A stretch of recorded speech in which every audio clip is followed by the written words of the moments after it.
Hello everyone, and welcome back to another AFK journey video. In this video, we have GWYNETH, who is going to be the first raid-up character of the upcoming season. She is a fan favorite character from AFK Arena, and right now on Pioneer server, she is absolutely smashing it. In the 2 days we've had of Dream Realm so far, pre-endless Dream Realm difficulty, she has been in the top team for both teams, outperforming even Sylvan as a damage dealer, which is honestly pretty upsetting news for people who invested heavily into Sylvan, myself included. I was hoping that I was going to be able to get, some more long-term value out of him, but who knows. I know people are really hyped about GWYNETH, and I mean, if she is really good, then people don't want to nerf, but in the same camp, if you have Sylvan invested, you want him to be good, then those players also are hoping for somewhat of a nerf or balance of GWYNETH. We'll have to see what ends up actually happening. But let's go ahead and break down her skills. So starting with her ultimate, which is Hailing Arrows, this is going to have 0 pre-fill energy, but it has a passive effect. After charging up for a longer time, GWYNETH's normal attack will fire an arrow that deals bonus 360% attack damage. Every point of attack speed or haste will further increase and amplify her normal attack damage by 0.1%. And of course, you're going to be ramping up with attack speed, whether it be from Gunner, who gives attack speed, whether it be the twins, who give the haste buff. And so she's going to actually have a pretty amplified normal attack damage, and this is just a passive.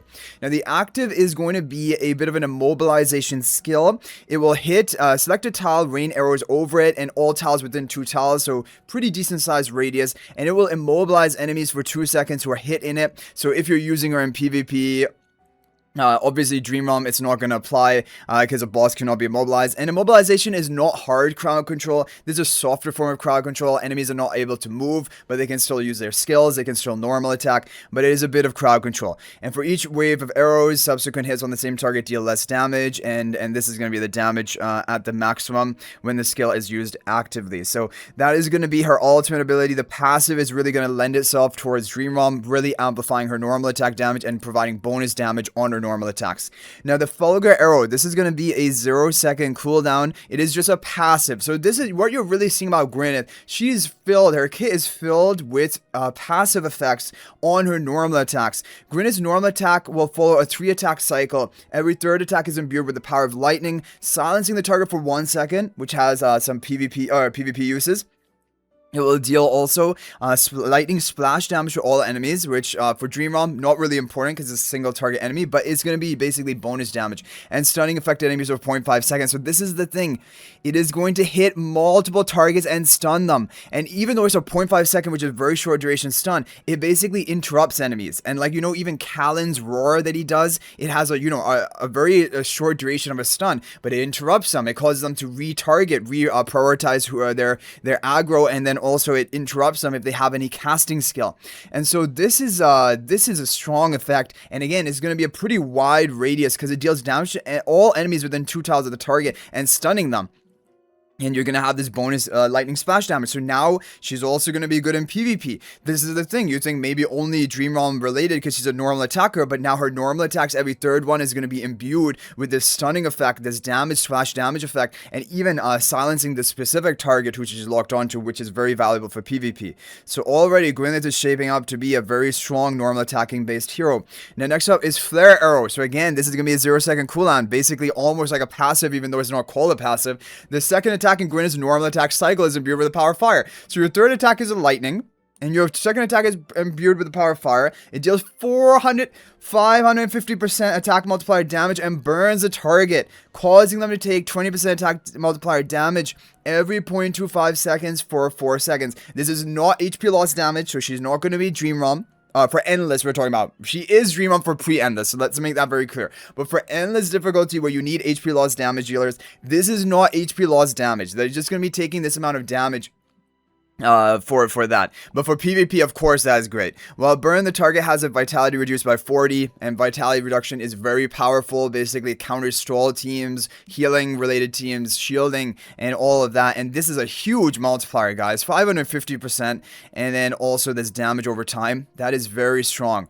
And it's every second normal attack. So if you ramp up her attack speed, she's just going to be burning them. She's going to be lightning striking them, stunning them, and she just becomes becomes a complete normal attack bot, basically, that you just want to ramp up the attack speed and the haste as much as possible. Like Gunner in front of her giving her that big attack speed buff, maybe even Volca giving her another attack speed buff. Like, she's gonna go off. She's just really gonna pop off. Hero Focus, of course. I mean, no one was surprised to see that it's gonna give her attack speed. 25 attack speed during battle if there are no enemies within 1 tile for 3 seconds. And like, I mean, honestly, that will always be the case. She has a range of 8 unless they're an assassin. They're not getting anywhere near her. She further increases her attack speed by 15, so that's 40 attack speed bonus in total. Just 3 seconds into the match. And then Fulgur Flare. This is going to be your exclusive skill. Again, 0-second cooldown. So is that another passive? Gwyneth's normal attack damage is increased by 20%. So already we had the damage amp over here. Then we're having more damage amp here. The first attack in her normal attack cycle is imbued. So now we have even the first normal attack is going to get some imbued power. Imbued with the power of both. What? Lightning and fire? And it burns enemies hip. Honestly, I didn't even read the full skill kit of her. But like, at this point, this is just ridiculous. The first attack has both elements of fire and lightning. And it burns enemies hit by the lightning splash. Does it inflict this amount of damage on enemies and stun them? Or is it just going to be some unique effect? Let's see. So level 2 increases Gwyneth's normal attack damage by 25%. Guys, I think it's just applying both of these two effects onto multiple targets, because the thing is, her lightning one does splash, right? And it also is going to burn them. But maybe I think the first attack is imbued with the power of both lightning. It burns enemies hit by the lightning splash. So I don't think this 550%, which is onto the single target, I don't think this is going to be the splash damage. I think it's just going to be a lightning splash damage, but they're also going to be burned and taking this damage over time. That's what I'm thinking with the vitality down. But that vitality reduction is also going to be big. Basically, almost team-wide, enemy team-wide vitality reduction. And level 2 increases Gwyneth's normal attack damage by 25%. Level 3, when an arrow is imbued with the power of both lightning and fire, it also deals extra damage to the main target equal to 10% of their maximum health. This extra damage cannot exceed 360% of Gwyneth's attack. And now when you're talking about Dream Realm, obviously is always going to hit this cap because the boss has such a high amount of health. And so this is going to be on the first one of their cycle, of their 3 attack cycle. The first one is going to be hitting with this bonus true damage of 360% of Gwyneth's attack. All damage dealt by this arrow also ignores 60% of enemies' physical defense damage reduction, and she's a physical damage dealer. You might have been confused because she has lightning and fire damage, but it is all going to be physical, and this is going to amplify that damage. Going to be amplified.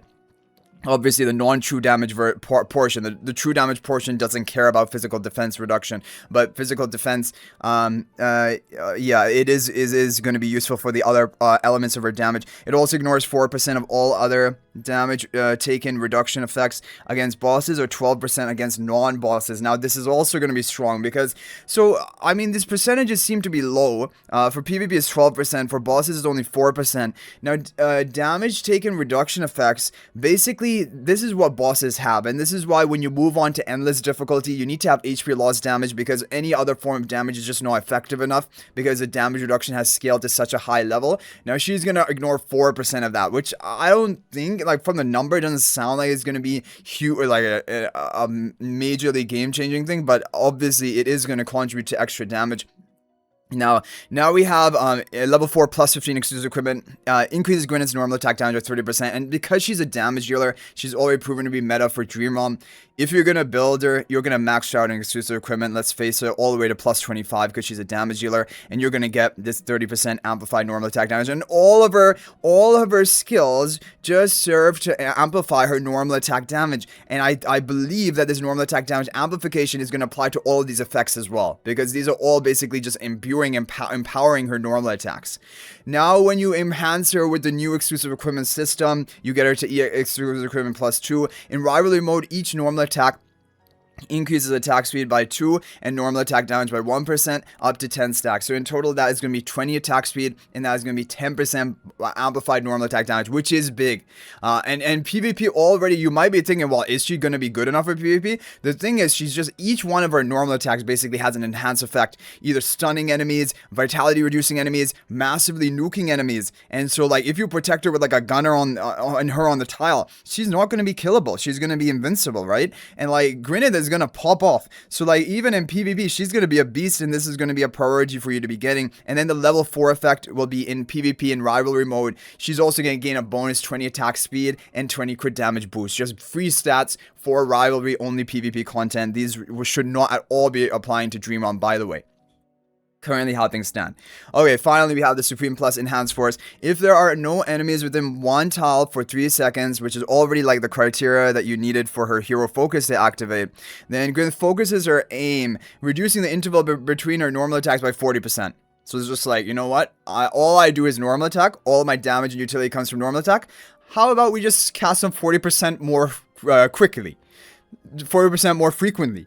Like cut out the animation cast time. We don't have time for that. So basically, Gwyneth is an absolute monstrosity. Currently, in her current state, she is a ridiculously powerhouse character. She is dominating pre-endless Dream Realm and likely to, like, already 2 out of 2 for all Dream Realm bosses we've seen so far. Likely to be close to 8 out of 8. And she doesn't care about her ultimate for Dream Realm content, so Blightshroom. I mean, she is just the most suited hero for Blightshroom out of any hero in the game. If you invested into your Indris and got a Supreme Plus skill upgrade thinking you're gonna make use of him in Blightshroom, yeah, I regret to inform you that Gwyneth is basically Indris on the biggest dose of steroids that is possibly deliverable without killing the character, killing the person. Yeah, so Gwyneth is an absolute insane hero, and we're gonna just show you Dream Realm right now. If we look at today, of course, #1 team is going to be using Gwyneth. By the way, I did show you in my Sylphira video that Sylphira was in the top team. Now there's another team without Sylphira, but there wasn't testing with Sylphira, so Sylphira could still be top. That's another point, but like, look at this Gwyneth damage. That is crazy. And then if we look at the yesterday, which was Glooma, again, she is #1, 109 billion damage. Look at that damage output. She is putting all other pre-endless damage dealers to shame. And if you try to use Sylvan rather than her, yeah. Okay, this is probably not an ideal team, but basically, you are going to lose out on damage. We thought Sylvan was going to be a beast for pre-endless Dream Realm. We were preparing him, or maybe even over-invested into him in the previous season. And now, with Gwyneth's release, it's basically like, yeah, I'm sorry, Sylvan, you are now relegated to only AFK stages, which is a very bad feeling.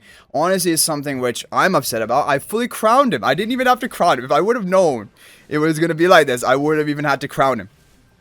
Anyway, yeah, she's behind Gunnar, of course. I think we all could have predicted that is the way you're going to want to use Gwyneth. Just giving her that attack speed, that attack buff from Gunnar. Basically, the best ally for Gwyneth is going to be Gunnar. And even for PvP, is basically going to be the same. So if you guys take a look at this in ×2 speed, you're just seeing Gwyneth is just popping off, boom, boom, boom, the whole battle. You just have other debuffer, like physical defense debuff from Kruger, which is great because, you know, Gwyneth deals a lot of physical damage. She has some true damage, but a lot of her damage is just raw physical damage. So if you get a defense shred, that's great. If you have a damage amplification, like the debuff that Nazarick inflicts, that's also great. And yeah, that is basically it. So maybe some basically constellation prize that Nazarick is being used if you've built up Nazarick, but that really isn't a great constellation prize, honestly. Gwyneth is a beast, and if she is released in her current state, then she is an absolute must-pull hero pre-endless Dream Realm. But like, it's just, honestly, I feel like Sylvan did not have enough time, and I'm very disappointed about it because, you know, we already had this thing happen with Nazarick. I thought maybe Nazarick was going to be a one-time thing. We saw how good Sylvan was doing for pre-endless Dream Realm, along with Gunnar and Cassidy, like absolutely crushing it. And now, just a few months later, Gwyneth is like, I'm sorry, Sylvan, but you just sit on the bench. And yeah, that really is a difficult feeling. And honestly, I don't know what to say. All I can say is currently Gwyneth is a beast. I know people are excited about her. And if you are, and if you're planning to recruit her, I hope she doesn't get nerfed, because, you know, you want her to be at the maximum level so she can have as much longevity as possible. But at the same time, you know, if you're not planning to recruit her, you are wanting to save, and you want to make use of your Sylvan, then those are the people in that's a camp where you want her to be nerfed or somewhat balanced. So I don't know really what to say at this point. Like it's just a difficult situation, and she is, yeah, she's a great character currently, but like is she too strong? That is a question. So let me know your thoughts about all of this in the comment section down below. Hopefully it is helpful. And if you're thinking about making a purchase in AFK Journey, please use my affiliate link for the official Firelight store. This is the best way you can support me and also gain 5% bonus dragon crystals on your purchase. My affiliate link is in the description of this video and a pinned comment, and you can actually bookmark this link in your browser, and whenever you're planning to make a purchase, just return to the bookmark link and make your purchase. It will support me and be greatly appreciated. So thanks for watching. I'll hopefully see you in the next video, and until then, everyone, peace out for now.